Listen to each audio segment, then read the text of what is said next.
Assalamualaikum warahmatullahi wabarakatuh. Kita lanjutkan kembali kuliah pirometalurgi, masih mengenai aluminium. Sekarang kita berada pada segmen yang kedua.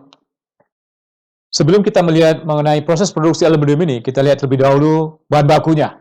Jadi bahan baku untuk menghasilkan aluminium ini dari alam berasal dari mineral boksit. Ini contoh adalah mineral boksit yang didapatkan dari suatu negara.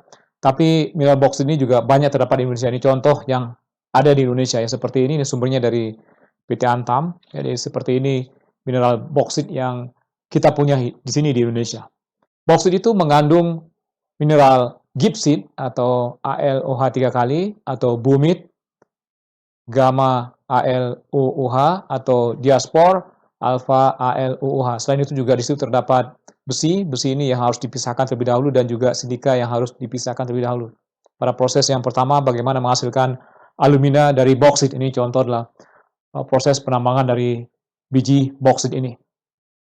Di mana saja terdapat di dunia biji boksit?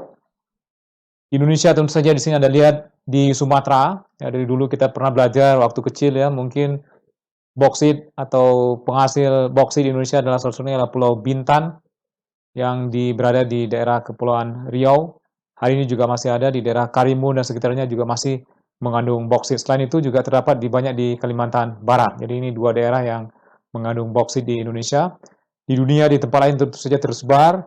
Kemudian boksit ini bisa dibagi dua dalam bentuk karst, dalam bentuk latrit. Di Indonesia terdapat dalam bentuk latrit. Kemudian di beberapa negara di tempat lain dalam bentuk karst. Karst ini biasanya terdapat mineral karbonat. Boksit penggunaannya untuk apa saja? Kita lihat di sini 86% dari boksit ini digunakan untuk menghasilkan aluminium. Kemudian 10% untuk menghasilkan non-metallurgical grade alumina atau istilahnya adalah chemical grade alumina atau CGA. Kemudian di atasnya adalah untuk SGA atau smelter grade alumina. Kemudian digunakan juga sebagai refraktori, tidak begitu banyak, 0,9% dari total boksit yang ditambang digunakan untuk semen Portland, bahan bakunya ya, karena kalau misalnya kita lihat semen itu selain CaO, SiO2, atau CaO L2O3 itu adalah komponen utama dari semen, kemudian ada SiO2 tapi kecil, kemudian ada FiU tapi kecil, tapi komponen utamanya adalah CaO dan L2O3, CaO yang utama komponen yang ada dalam semen tersebut dari batu gamping atau batu kapur. Kemudian untuk abrasif, ini contohnya adalah untuk propan dan lain-lain ya, untuk abrasif. Kemudian untuk fibers, untuk industri besi baja, itu biasanya digunakan sebagai flux di proses secondary metalurgi. Pada proses metalurgi sekunder dengan menggunakan istilahnya synthetic slag yang digunakan ditambahkan ke dalam ledol. Itu biasanya juga campuran antara L2O3 dengan CaO yang sudah dilebur sebelumnya atau dilakukan di proses seperti kiln yang temperaturnya sekitar 1350 derajat Celcius. Kemudian kalsium aluminat cement, wah ini ada terpisah dengan di atas ya, jadi memang ada CaO dan L2O3. Ini penggunaan lainnya. Data ini adalah data pada tahun 2018, jadi masih tidak lama datanya. Jadi sebagian besar digunakan untuk menghasilkan aluminium. Kemudian di sini disebut dengan non-metallurgical products. Bisa di sini untuk refraktori, bisa untuk kimia, bisa untuk abrasif, dan penggunaan lainnya. Ini contoh alumina, baik SGA maupun CGA, baik smelter grade alumina maupun chemical grade alumina. Ini contoh untuk refraktori. Ini gambaran yang tadi sudah diberikan, memberikan angka di sini misalkan untuk boksit yang produksinya tahun 2014 kalau tidak salah datanya ya benar ini 2014. Dari di situ boksit yang ditambang sekitar 250 juta ton per tahun seluruh dunia. Dari boksit ini 95% itu digunakan untuk metallurgical sebanyak 240 juta ton digunakan untuk menghasilkan alumina. Dari situ dibagi dua menjadi smelter grade alumina 102 juta ton menghasilkan aluminium. Jadi setengahnya kira-kira ya sekitar 53 juta ton. Ini data tahun 2014. Hari ini sekitar 60 juta ton. Jadi meningkat sekitar 7 atau sekitar 10 juta ton. Kemudian di sini untuk yang chemical grade alumina, di sini juga bisa menghasilkan macam-macam produknya termasuk untuk kebutuhan kimia ya. alumina chemicals, kemudian untuk refractory dan lain-lain, untuk pipa-pipa yang terbuat dari alumina, kemudian di sebelah sana untuk abrasif, kemudian ini yang 5% masuk dalam non-metallurgical grade dari alumina ini digunakan untuk macam-macam, termasuk juga untuk salah satu jenisnya adalah untuk keramik propan, untuk semen Portland, semen alumina, boksit yang setelah dikalsinasi, dan lain-lain. Ini penggunaan yang lain selain untuk menghasilkan logam aluminium. Bagaimana caranya dari boksit menghasilkan aluminium? Dari boksit, pertama diolah terlebih dahulu menjadi alumina. Jadi prosesnya ini berlangsung atau prosesnya adalah proses hidrometalurgi. Nanti akan dijelaskan pada mata kuliah khusus, mata kuliah hidrometalurgi, akan dijelaskan bagaimana dari boksit ini menghasilkan alumina. Jadi prosesnya adalah proses leaching yang berlangsung pada temperatur agak tinggi dan juga tekanan juga agak besar menggunakan autoclave. Kemudian dan seterusnya ya. Di sini menghasilkan red mud. Red mud ini yang masih mengandung logam-logam berharga di situ. Selain besi, juga di situ terdapat titanium, terdapat juga scandium, dan mungkin ada yang lain-lain ya, yang mungkin bisa vanadium, yang bisa diekstraksi, bisa menghasilkan logam kembali. Sampai hari ini banyak yang belum memanfaatkan red mud ini. Kemudian dari alumina ini, kemudian ini prosesnya adalah proses yang untuk menghasilkan dari boksit menjadi alumina, prosesnya disebut dengan proses Bayer. Ini orangnya Bayer yang mendapatkan proses ini sudah lama sekali, ya sebelum tahun 1900-an ini prosesnya sudah ada. Kemudian dari alumina menghasilkan boksit, ini prosesnya adalah proses Hall-Héroult yang didapatkan oleh dua orang.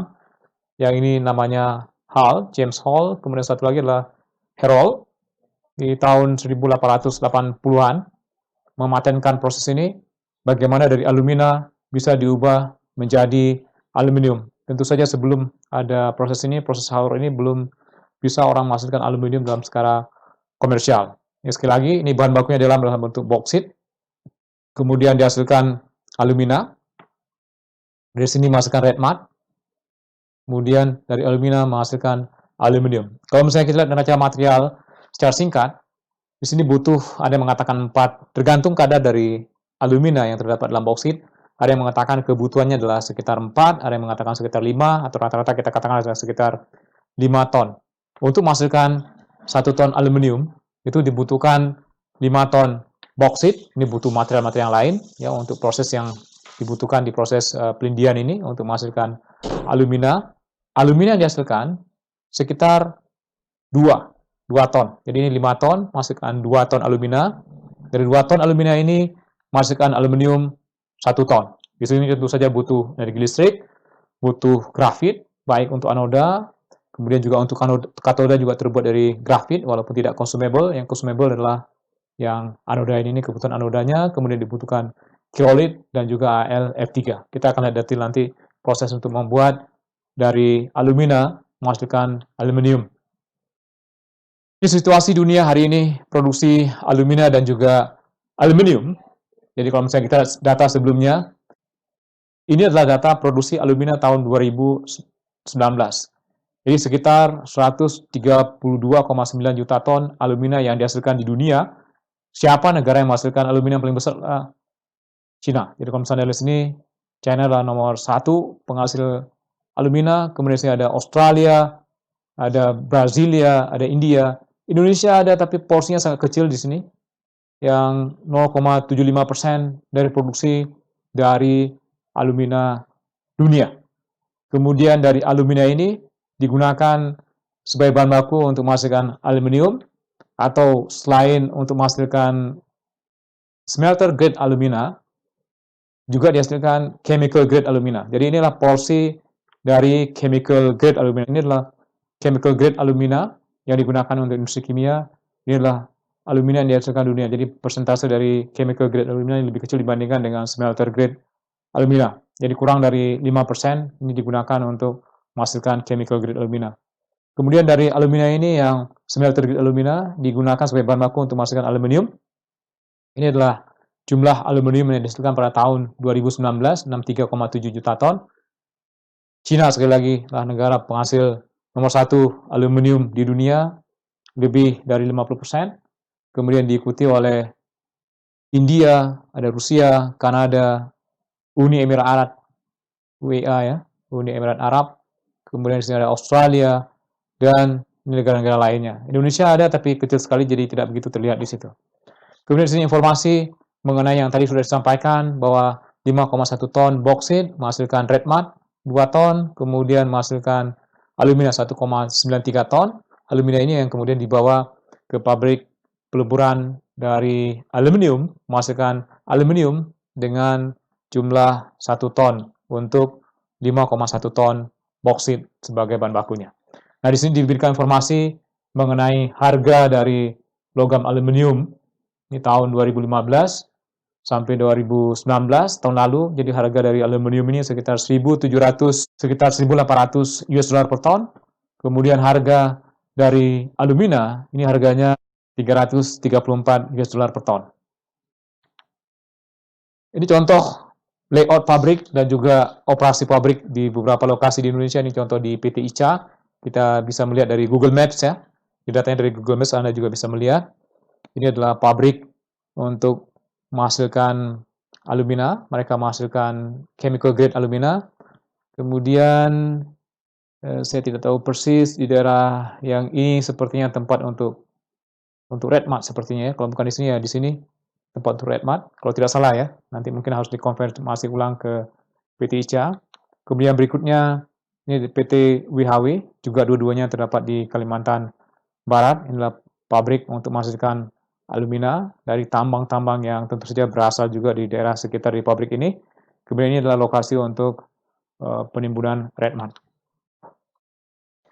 Nah, red mud ini yang tadi sudah disinggung, terdapat logam-logam berharga di situ. Jadi di red mud ini mengandung besi, kemudian ada juga aluminium yang belum bisa diambil, silikon dan lain-lain ya. Di sini ada skandium, ada vanadium kecil, ada titanium. Jadi inilah logam-logam lain yang terdapat dalam red mud. Red mud ini belum dimanfaatkan dengan baik karena teknologi juga masih dikembangkan seluruh dunia ya, bagaimana cara mengambil semua logam-logam terdapat dalam red mud ini dengan efisien. Karena sekarang ini kalau misalnya untuk mengambil besinya, kadar besinya sangat kecil di sini 31,8%, tentu saja orang cenderung menggunakan yang besi primer yang kadarnya lebih tinggi sehingga biaya produksinya juga lebih murah. Jadi ini sekali lagi merupakan tantangan tidak hanya di Indonesia tapi seluruh dunia bagaimana menghasilkan logam-logam berharga atau mengekstrak logam-logam berharga dari red mud ini. Jadi yang umum digunakan saat ini atau diusahakanlah ekstraksi besi terlebih dahulu dilakukan, kemudian setelah itu baru mengambil logam-logam yang lain. Jadi ini logam-logam yang terdapat dalam red mud ini, besi ini termasuk komponen yang besar, kemudian aluminium, titanium, dan vanadium.